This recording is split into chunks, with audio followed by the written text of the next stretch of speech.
شاہ صاحب یہ آپ نے بہت خوبصورت موضوع شروع کیا ہے، تاکہ بہت ساری ایسی چیزیں ہیں، جیسے آپ نے پہلے شروع میں ذکر فرمایا کہ بہت سے ہمارے مسلمان لوگ بھی ان ٹی وی اور ان خبروں کی، میڈیا کی خبروں میں آ گئے تھے کہ واقعی قیامت آ سکتی ہے، اور یہ جو نشر کر رہے ہیں کہ فلاں دن قیامت آئے گی، اور 21 دسمبر آخری دن ہونا 21 دسمبر آخری دن ہوگا، اور اس کے بعد یہ تمام چیزیں فنا ہو جائیں گی، ختم ہو جائیں گی. اور بہت سارے ہمارے لوگ بھی جن کو ان چیزوں کو بلیو نہیں کرنا چاہیے تھا، نہیں ماننا چاہیے تھا، کیونکہ سرکار مدینہ علیہ الصلوۃ والسلام نے فرمایا کہ اس وقت تک قیامت آ ہی نہیں سکتی جب تک امام مہدی کا ظہور نہ ہو جائے. صحیح. یعنی ظہور امام مہدی علیہ السلام اور پھر عیسیٰ علیہ السلام کا نزول ہونا ابھی باقی ہے. تو ابھی یہ چیزیں، یہ سائن، یہ نشانیاں باقی ہیں. جب تک یہ نشانیاں نہیں ہوتی اس سے پہلے تو قیامت آ نہیں سکتی. تو لیکن بہت سارے لوگ اس باتوں میں آ گئے. لیکن میں نے کہہ رہا تھا کہ سرکار مدینہ علیہ السلام نے اپنے صحابہ کو تمام چیزوں سے آگاہ فرمایا. حضرت انس رضی اللہ تعالیٰ فرماتے ہیں کہ نبی صلی اللہ علیہ وسلم نے ایک شام ہمیں یہ خطبہ دیا. شام یعنی سورج غروب ہونے کے قریب تھا. واہ واہ. اور پیارے آقا علیہ السلام نے فرمایا، اے میرے غلاموں، اے میرے صحابہ، میں تمہیں یہ بتانا چاہتا ہوں کہ جس طرح یہ پورا دن صبح سے شام تک گزر گیا ہے اور سورج غروب کی طرف جا رہا ہے، سرکار نے فرمایا جس طرح اس غروب ہونے کے وقت کے اندر یہ تھوڑا سا وقت باقی ہے، سرکار نے فرمایا اس طرح دنیا گزر چکی ہے اور قیامت اب قریب قریب ہے. اسی طرح قیامت کا قرب بھی قریب ہے اور لہٰذا تھوڑا وقت باقی ہے. میں پچھلے پروگرام میں یہ ذکر کر رہا تھا کہ جس شخص کی موت واقع ہو جاتی ہے اس کے لیے تو سمجھے قیامت شروع ہو گئی. بالکل، بے شک. اس کا حساب کے حساب تو شروع ہو گیا. یعنی ہمیں صرف یہی نہیں کہ آپ نے بجا فرمایا، بہت سارے لوگ علماء نے اس سے پہلے ہی عرض کر دیا تھا، بتا دیا تھا لوگوں کو کہ قیامت کی یہ نشانیاں ہیں، یہ آثار ہیں، یہ علامات ہیں، جب تک وہ پوری نہیں ہوتی قیامت نہیں آ سکتی. لوگوں نے، آپ نے بھی دیکھا، لوگ پہاڑوں پہ چڑھ کے غاروں میں نکل گئے، بڑی بڑی کشتیاں تیار کر لیں، جنگلوں میں نکل گئے، فیملیز اکٹھی ہو کے بیٹھ کے بھی آج دنیا ختم ہو جانی، آج ہم سب نے مرنا ہے تو اکٹھے مر جائیں. لیکن وہ قیامت نہیں آئی. جو شخص جب مرتا ہے، جو اس کی آنکھیں بند ہوتی ہیں، زندگی کا اختتام ہوتا ہے، سانسوں کی ڈوری ٹوٹتی ہے، اس کے لیے تو علامہ صاحب قیامت قائم ہوگی نا. صحیح ہے، بالکل ٹھیک. اس کا حساب کتاب تو شروع ہو گیا. لیکن مجموعی طور پہ کولیکٹیولی ہمیں سرکار دو عالم علیہ السلام نے نشانیاں بتا دیں کہ جب تم یہ کام ہوتے ہوتے دیکھو تو اس کا مطلب ہے قیامت قریب ہے. من حیث القوم. دیکھیں، ہم نے بھی دیکھا ہوگا جب اسٹوڈنٹس ہوتے ہیں، ہم نے بھی اسٹوڈنٹ لائف گزاری ہے، جب امتحانات کے دن قریب آتے تھے تو پھر زیادہ تیاری شروع ہو جاتی تھی کہ پیپرز ہونے والے ہیں، ٹیسٹس ہونے والے ہیں، امتحان ہونے والا ہے. اور جو سیلیبس نہیں بھی پڑھا ہوتا تھا اور جو پڑھ لیا ہوتا تھا اس کو ریوائز کرنا شروع کر دیتے تھے، اور جو نہیں پڑھا ہوتا تھا اس کی طرف زیادہ توجہ ہو جاتی تھی. درست. جب امتحانات کے دن قریب ہوں اس وقت سوشلائزنگ بھی یا تو بالکل ختم ہو جاتی تھی یا ختم ہو جاتی ہے، یا بالکل معمولی سارے کام چھوڑ کے بھی اب میرے امتحان قریب ہے، میرا ٹیسٹ ہونے والا ہے، میرے ایگزامز ہیں، اس لیے دوستوں کے ساتھ ملنا جلنا چھوڑ دیا، آگے پیچھے باہر جانا چھوڑ دیا، پورے کا پورا فوکس اپنے سیلیبس پہ، امتحان کی تیاری میں، اپنے ایگزام کی تیاری میں کہ بھئی اب وقت قریب آ گیا امتحان کا، اس لیے میں اس کی تیاری کر رہا ہوں. درست. سرکار دو عالم علیہ السلام نے ہمیں بتا دیا کہ تمہارے امتحان کا وقت قریب ہے. اب بے شک، بے شک. روز جزا قریب ہے، قیامت کا وقت قریب ہے. The day of judgment, the doomsday is near. تیاری کر لو، تیاری کر لو. انفرادی طور پہ بھی اور اجتماعی طور پہ بھی، کہ وہ بہت بڑا امتحان. علامہ صاحب، دنیا کے جو امتحان ہیں وہ تو چھوٹی چھوٹی کامیاب، وہ بھی ضروری ہیں، بے شک، ان کا ہم کبھی انکار نہیں کرتے. لیکن جو آخرت اور قیامت کا امتحان ہے وہ تو ایسی ہے کہ جو آپ کی ابدی اور ہمیشہ کی جو زندگی ہے اس کا دار و مدار اس امتحان پہ. بے شک، بے شک. صحیح فرمایا شاہ صاحب. دیکھیے وہ اسٹوڈنٹ کتنا خوش نصیب ہوتا ہے جن کو ایگزام کے کویشچن پتہ چل جائے کہ میرے ایگزام کے اندر یہ سوالات آئیں گے، اور وہ کتنا کمزور ہے جس کو پتہ بھی ہو اور وہ تیاری نہ کرے. صحیح. پیارے آقا علیہ السلام کا امت پہ کتنا احسان ہے. صحیح. سرکار نے ایک ایک چیز بتا دی اور فرما دیا کہ یہ چیزیں ظاہر ہوں گی. ایک تو ہم ان سے بچیں بھی، اور دوسرے یہ ہے کہ ہم آخرت کی تیاری کریں. اللہ. اور اس دنیا کو چھوڑنا ہے، دار فانی سے رخصت ہونا ہے. اللہ. جیسے آپ نے فرمایا جس کی موت آ گئی اس کے لیے تو قیامت آ گئی. صحیح. لیکن جو حیات ہے ان کو اپنی تیاری کرنی ہے. چند علامات جو حضور علیہ السلام نے فرمائی ہیں کہ قیامت کے قریب ماحول کس قسم کا ہوگا، کون سے اعمال اور بدعمالیاں دیکھنے کو ملیں گی. سرکار مدینہ علیہ الصلوۃ والسلام کے ارشادات میں سے یہ ارشاد بھی ہے. سرکار نے فرمایا کہ وقت آئے گا کہ جب امانت ضائع کرنے لگیں گے. اللہ اکبر. یعنی وہ لوگ جو خائن ہوں گے ان کو امانت دار سمجھا جائے گا، اللہ. اور وہ امانتوں کے خائن ہوں گے. سرکار نے فرمایا ایسا وقت ہوگا جب لوگ اپنی نمازیں ضائع کریں گے. اب اندازہ کیجئے کہ کوئی مہمان آ جائے یا کوئی معاملہ ایسا آ جائے، ہم دنیاوی مشاغل میں مصروف ہو کر نماز کو صرف ضائع ہی نہیں کرتے بلکہ نماز کو کھو دیتے. نماز میں تاخیر اس کے حقوق ادا نہ کرنا، اس کی تیاری نہیں، اور پھر معاذ اللہ اس حد تک کہ اس کو قضا کر دینا، اور پھر عادتاً یاد بنا لینا. یعنی عادتاً اس کو قضا کر دینا. کہ ہمارے ہاں یہ بھی اب ایک تفریق پڑ گئی ہے کہ بھئی یہ مسلمان پریکٹسنگ ہے، کیوں یہ نماز پڑھتا ہے، حالانکہ نماز تو ایک اسلام کی بنیاد ہے، اور اس میں ایک فیشن بن گیا ہے. کچھ سال کے سال والے ہیں، کچھ جمعے کے جمعے والے ہیں، اور اس بات پر کوئی شرمندگی بھی علامہ صاحب بعض اوقات نہیں ہوتی. اور شاہ صاحب بعض ایسے ہی ہیں جو صرف نماز جنازہ پڑھنے کے لیے جاتے ہیں.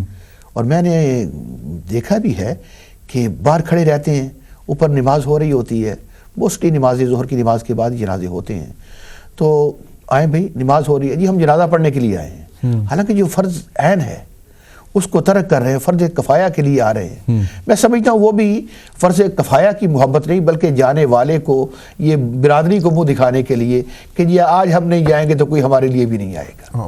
اس میں خدا اور رسول کی رضا شامل بہت کم ہوتی ہے. زیادہ تر یہی معاملہ ہوتا ہے کہ دیکھا دیکھی چلو یار ہم جائیں تو کوئی یہ نہ کہے کہ یہ فلاں آدمی جنازے پہ نہیں آیا. ہمارے لیے یہ از حد ضروری ہے، از بس ضروری ہے کہ یہ علامات قیامت میں سے کہ نمازوں کو ضائع کیا جائے گا. اور اپنے معاشرے میں، اپنے گھر میں اگر ہم دیکھیں، اپنے دوست احباب میں دیکھیں، تو میں یہ سمجھتا ہوں علامہ صاحب اس چیز پہ ہمارا بڑا فوکس ہونا چاہیے. نماز ضائع کرنے سے یہ بھی دکھ اور تکلیف کی بات ہے. میں کوئی خوشی میں یہ بات نہیں کہہ رہا، یہ دکھ کی بات ہے کہ ہمیں دنیا بھر کے ہر دھندے کا پتہ ہے اور اچھا خاصا پتہ ہے، لیکن جو وضو کرنا ہے اور جو طہارت ہے اور جو غسل کرنا ہے اور جو اسلام کے بیسکس ہیں اس کے بارے میں ہمیں مکمل آگاہی حاصل نہیں ہے. آپ نماز جنازہ کی بات کر رہے ہیں، چلے وہ بھی نماز تو ہے نا، نماز جنازہ ہی صحیح، ٹھیک ہے، میت کے لیے نماز جنازہ پڑھنے کے لیے جب ہم آتے ہیں اللہ کی عبادت ہے وہ، لیکن نماز جنازہ کا صحیح طریقہ بھی نہیں آتا ہمیں. درست. اگر خاندان میں کوئی فوتگی ہو جائے، باپ بھائی اللہ تعالیٰ ہر گھر میں خیر رکھے، ہم ان کو تجہیز و تکفین کے صحیح مسائل سے ہی آگاہ نہیں ہیں. درست فرمایا. غسل دینے کے لیے ڈھونڈتے پھرتے ہیں، ابھی کون غسل دے گا، ہمارا باپ فوت ہو گیا، غسل دینے کے لیے کس کو بلائیں، ہمارا بھائی فوت ہو گیا، غسل دینے کے لیے کوئی غسال ایسا بلا لو کہ جو جناب آئے اور غسل دے دے. ٹھیک ہے، لیکن خود پتہ نہیں ہے، خود مسائل سے واقف اور آگاہ نہیں ہے. نماز جنازہ پڑھنے تک صحیح اس کا طریقہ، اس کو ادا کرنا، اس میں کیا پڑھنا ہے، بڑی اس پر میں سمجھتا ہوں فوکس کرنے کی ضرورت ہے. درست فرمایا آپ نے. یہی حال ہے کہ نماز جنازہ پڑھنے کے لیے تعداد میں بہت کم ایسے لوگ ہوں گے جن کو دعا بھی آتی ہو. اللہ اکبر. اور بہت سارے لوگ جو یہ جانتے بھی نہیں کہ ہم میت کو فائدہ پہنچانے کے لیے آئے ہیں، تو ہم نے اس کے اندر میت کو کیا فائدہ پہنچایا، اس کے لیے دعا ہی نہیں کی، اس کی مغفرت کے لیے اللہ کے حضور التجا ہی نہیں کی. اور ویسے یہ بھی آپ نے بہت خوب فرمایا، حالانکہ یہ بنیادی چیزیں ہیں کہ میت کو غسل دینا یہ ہر ایک کو آنا چاہیے. اور اس کے علاوہ ہمارے مساجد میں معذرت کے ساتھ اس کا تھوڑا سا اہتمام بھی ہونا چاہیے. دیکھیں اس میں خاص طور پہ ہمارے یہاں بچوں کی کلاسز تو ہوتی ہیں، لیکن بچے آتے ہیں قرآن شریف پڑھتے ہیں، قرآن شریف پڑھ کے کچھ ہماری بھی کمزوری ہے، تربیت کا فقدان ہے. صحیح فرمایا. اس میں ایک بچے آتے ہیں قرآن شریف پڑھ کے چلے جاتے ہیں، ان کی مکمل تعلیم و تربیت اور مسائل کے حوالے سے آگاہی کا اہتمام کرنا بہت ضروری ہے. اور پھر بالخصوص وہ لوگ کہ جو وہ اس عمر کو گزر چکے ہیں، اب ان کے لیے ایک ہیزیٹیشن ہے. اگر وہ سیکھنا بھی چاہیں تو ان کے لیے باقاعدہ کورسز ہونے چاہیے، ویکلی بنیادوں پہ، ماہانہ بنیادوں پہ. میں یہ نہیں کہہ رہا کہ بہت اچھا کام ہو رہا ہے مساجد میں، علماء بڑی محنت کے ساتھ بڑے کورسز کیے جاتے ہیں، تعلیم دی جاتی ہے، ہر نماز کے بعد درس ہوتا ہے، فقہ کا درس ہوتا ہے، درس قرآن ہوتا ہے، درس حدیث ہوتا ہے، بڑی محنت سے. لیکن میں یہ سمجھتا ہوں کہ ہماری مساجد عبادت گاہ بھی رہے اور وہ تعلیم اور تبلیغ اور تشریح، نشر و اشاعت کا بھی ایک بہت بڑا مرکز ہے. ایسا نہیں کہ نماز کے وقت کے لیے 10-15 منٹ کے لیے مسجد کھلے، نماز ادا کی، پھر گھر چلے گئے. دیکھیے علامہ صاحب، لوگوں نے ہمارے تکبیر چینل کے ذریعے بھی بہت ساری مساجد کی ماشاءاللہ کلیکشن ہوتی ہے. پھر وہ دوست جتنی محنت سے، جتنی کوشش سے، جتنی تگ و دو سے وہ مساجد تیار کرتے ہیں، پھر پورے ملک کے لوگ جس میں کنٹریبیوٹ کرتے ہیں، اپنا رزق حلال استعمال کرتے ہیں، اپنا سرمایہ اس میں ڈالتے ہیں. اس کا مقصد کیا صرف اتنا ہی ہوتا ہے کہ 10 منٹ کے لیے، 15 منٹ کے لیے مسجد کھلے گی، لوگ آئیں گے، نماز پڑھیں گے، گھر چلے جائیں گے؟ اتنی بڑی قربانی تو اس لیے ہوتی ہے کہ کوئی بہت بڑا مقصد اس سے حاصل کیا جائے. یہ نہیں جمعہ کے جمعے دن آئے، نماز پڑھی اور چلے گئے. یہ بھی بہت بڑی سعادت ہے اور بہت بڑا ثواب ہے اور بہت بڑی الحمدللہ یہ بھی اللہ تعالیٰ کی طرف سے عطا اور عنایت ہے کہ نماز کے لیے. لیکن مقصد یہ ہے کہ اتنا بڑا جو انویسٹمنٹ کیا ہے، اتنا بڑا جو سرمایہ لگایا ہے، اتنے لوگوں نے جو اس میں اللہ کی راہ میں خرچ کیا ہے، اور کئی ملین پاؤنڈ سے وہ جو مسجد تیار ہوئی ہے، وہ اس لیے کہ اس کو عبادت کی جگہ بھی ہو، کمیونٹی سینٹر بھی ہو، لوگوں کی تعلیم اور تربیت کا بھی وہاں پر، اور مذہب کے حوالے سے نشر و اشاعت کا ایک پورا مرکز ہو جو لوگوں کو، خواتین کے لیے، بچیوں کے لیے، جوانوں کے لیے، بزرگوں کے لیے، یعنی پورا دن وہ مسجد بزی رہے. ہم کرتے کیا ہے، کئی ملین پاؤنڈ لگا کے جو ہے وہ ہم مسجد تو تیار کر دیتے ہیں، لیکن کئی 100 پاؤنڈ لگا کے اس مسجد میں تبلیغ، تعلیم، تربیت، لوگوں کو سکھانے کا مکمل انتظام نہیں کرتے. بالکل صحیح فرمایا شاہ صاحب آپ نے. واقعی یہ بھی تو بات ہے نا کہ علامات قیامت میں یہ چیز بھی ہے جو آپ فرما رہے ہیں. یقیناً سرکار نے فرمایا قیامت کے قریب لوگ اپنی مسجدوں پہ فخر کریں گے. خوبصورت مسجدیں ہوں گی لیکن بے آباد ہوں گی. اور جیسے آپ فرما رہے ہیں کہ صرف چند نمازی آئے اور اتنی خوبصورت، اتنی بڑی مسجد بنا لی، اور لیکن چند نمازی آئے اور آ کے وہ بھی چلو اللہ کا شکر ہے، اس کا کرم ہے، لیکن کیا مساجد اس لیے بنائی جاتی ہے کہ نماز جو ہے وہ اپنے گھروں میں ادا کی جائے؟ اور پھر مسجد کی نماز کا اور گھر کی نماز کا کتنا فرق ہے. صحیح. سرکار نے کیا فرمایا کہ اگر مجھے یہ بچوں اور بوڑھوں اور عورتوں کا ڈر نہ ہو تو میں ان گھروں کو جلا دوں جو لوگ مسجدوں میں نماز پڑھنے کے لیے نہیں جاتے، گھر میں رہتے. یعنی کتنی بڑی تنبیہ اور وارننگ ہے. اور یہی جو آپ ارشاد فرما رہے تھے، اس میں کوئی شک نہیں کہ مسجد صرف یہ نہیں کہ نماز ادا کرو، فرض ادا کرو اور بس نہیں، بلکہ پوری ایک تربیتی سلیبس ہونا چاہیے، ایک تربیتی نظام ہونا چاہیے، بچوں کے لیے بھی، بڑوں کے لیے بھی، بوڑھوں کے لیے بھی، مستورات کے لیے بھی اور بچیوں کے لیے بھی، تاکہ یہ ایک ایسی جگہ ہے جہاں تمام سوشل ایکٹیویٹیز اور ہر قسم کے معاملہ جو ہے یہ اللہ کے گھر میں بیٹھ کر ہر ایک چیز کی اصلاح کے لیے اور ہر ایک معاملے کو صحیح طریقے پہ، صحیح نہج پہ حل کرنے کے لیے یہاں انتظام ہونا چاہیے. بالکل صحیح، بالکل صحیح. اس پر توجہ دینے کی ضرورت ہے. اور آپ نے بجا فرمایا کہ یہ علامات قیامت میں سے ایک یہ بھی، اور ہم اس کو ہوتا دیکھ رہے ہیں اپنی نگاہوں سے. بڑی بڑی عالی شان مساجد ہیں اور الحمدللہ بہت اعلیٰ کام اور خدمت سر انجام دے رہی ہیں، لیکن جتنی بڑی انویسٹمنٹ ہم کر رہے ہیں اپنی مساجد پہ، ہمیں کوشش یہ کرنی چاہیے کہ اسی طرح ان کو آباد بھی کریں. مسجد خوبصورت ممبر و محراب سے بھی اور مینار سے بھی اور روشنیوں سے اور کارپیٹ سے بھی اور جو دیدہ زیب اس کو سجاوٹ کے ان سے بھی آباد ہوتی ہے، لیکن اس کی اصل آبادی اس کے نمازی اور سجدہ ادا کرنے والوں سے ہوتی ہے۔ بے شک یہ وہ دیکھا جائے گا کہ وہاں سے کتنے لوگوں کو فائدہ پہنچ رہا ہے، کتنی بچیوں کے لیے ویکلی کورسز رکھنے چاہیے، ویکینڈ پہ ہماری مساجد پورا دن جو ہے وہ آباد ہوں، وہاں پر جوان بچے جو ینگسٹرز ہیں ہمارے ینگ بچے اور بچیاں، ان کے لیے کورسز ہوں، ان کی تعلیم و تربیت کا انتظام ہو، ان کے لیے اچھے اساتذہ کی خدمات لی جائیں جو ویکینڈ پہ آ کے جب بچوں کو، ویسے تو ہر روز ہی ہونا چاہیے لیکن خاص طور پہ جب بچے جو اسکول کالجز نہیں جا رہے، کام سے چھٹی ہے، تو وہ ہم اس طرح کمیونٹی کو انگیج کر دیں کہ وہ پورے روحانی اور شرعی مسائل سے واقف اور آگاہ ہوں، اور پھر وہ پورا ہفتہ وہ اس انتظار میں رہیں کہ اگلے جو ہمارا کیمپ دوبارہ لگنے والا ہے، جو کورسز ہیں، جو کلاسز ہیں،